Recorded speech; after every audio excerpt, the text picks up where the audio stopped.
family. Don Pollock says if you hear something eerie, the sound is probably coming from a 75-year-old oddity. It stands alone in the history of music, not only because it was the first electronic instrument, but also because the theremin remains to this day the only one that is played without touching it.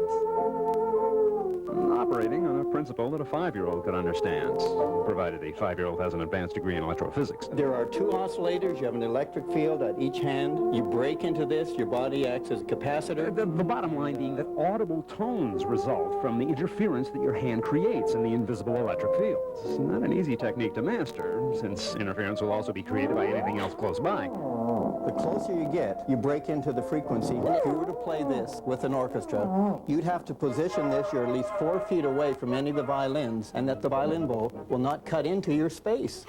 Otherwise, you'll get those little beeps coming in, you lose control, like that. Perhaps one reason the theremin, despite its fascinating aural versatility, never caught on big after its invention in 1920 by a Russian electronics expert named Leon Theremin. It never really took off as a musical instrument. It was demonstrated, he played it and others did. It ended up in Hollywood for all your sound effects. You know, every UFO had to have a theremin in the background somewhere, giving that scary sound, you know.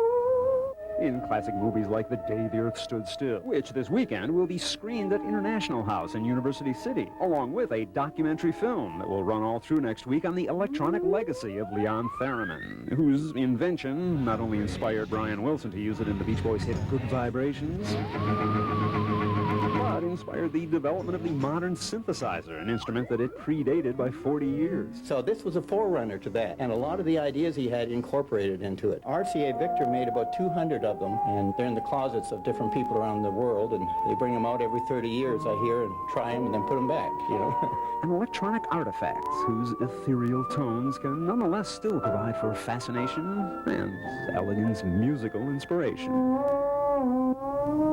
I'm Don Pollock, Channel 6 Action News. Action News continues at 5:30.